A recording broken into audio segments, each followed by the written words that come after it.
Hey everyone, welcome back to Corporate Decoder, the place where we sift through the boring bits so you don't have to. Today we're diving into Samsara's proxy statement, which sounds dull, right?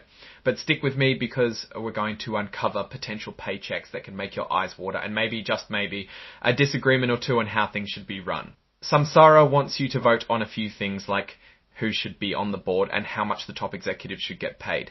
Think of it as their report card, but with real money on the line. Now, if you appreciate getting straight insights from corporate documents, make sure you're subscribed. We also have a Discord community linked in the description below. Jump in and join the conversation after watching.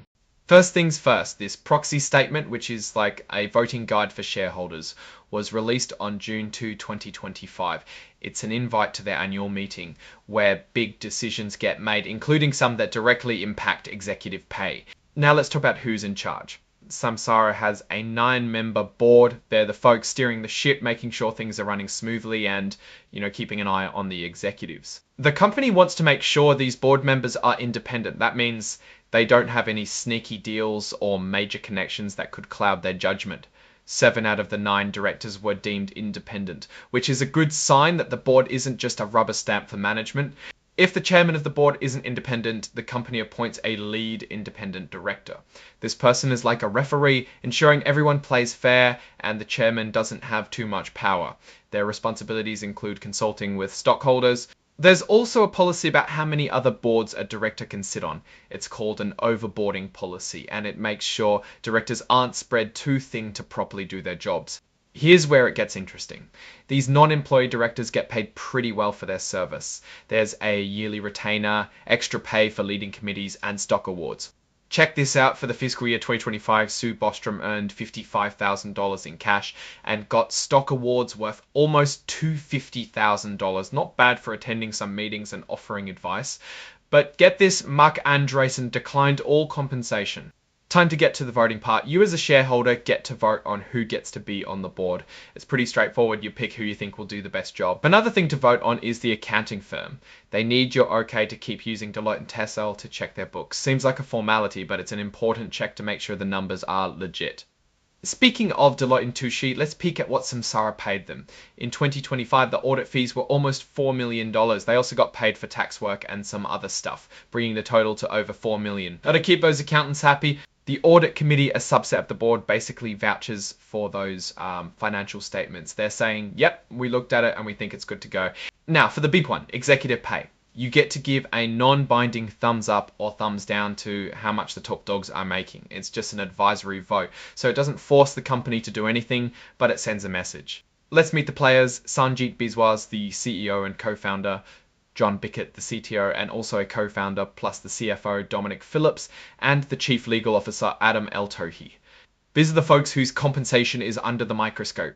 Here's the heart of the matter, how much these executives are making and why. This part explains the philosophy behind the pay, what they're trying to incentivize, and how it all ties back to company performance.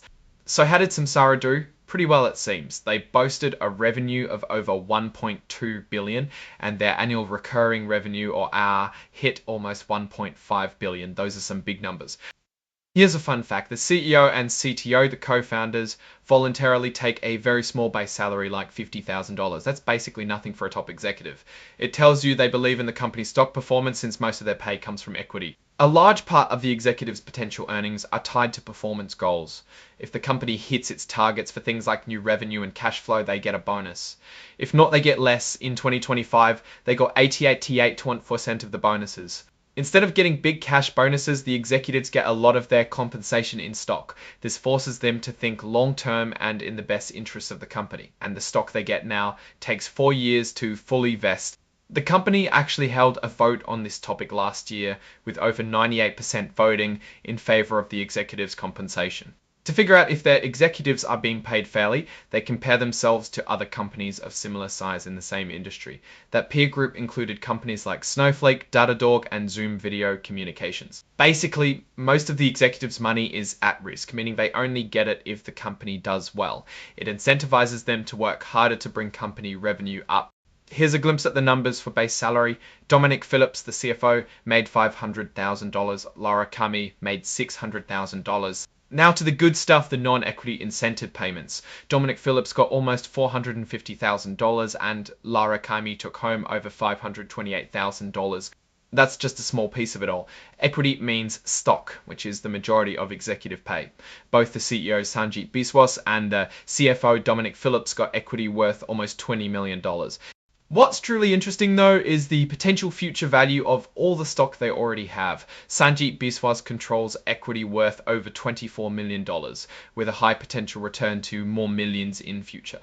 Everyone loves to know how golden parachutes are made, and golden parachutes are payments that executives get if they are fired. If Samsara gets bought out or the executives get forced out, they could get a lot of money on their way out. The plans usually involves accelerated stock vesting and cash severance payments. There's an example for Sanjeev Biswas, this would unlock more than $60 million. One last thing to consider is the CEO pay ratio, the difference between what the average worker makes and what the CEO makes. In Samsara's case, the CEO makes 101 times more than their median employee. Also, adjusted free cash flow of $111 million looks great, but is hiding $60 million in settlement losses. It makes you wonder if those should have been included for a clearer picture. Okay, now let's take a step back and look at this more objectively. Samsara has a solid board in place, but relies a lot on stock-based compensation for their top earners. And while it is beneficial to align a company's growth with its executive performance, giving a very high incentive plan may not be ideal if those company goals don't necessarily align with the average investors. Alright, that's our look at Samsara's proxy statement. What do you think about all that pay and those board members? Are they really independent? Let me know your thoughts in the comments. If you found this helpful, smash that like button and of course subscribe. Also, don't forget to join our growing community in the Discord channel linked in the description. Thanks for watching. See you next time.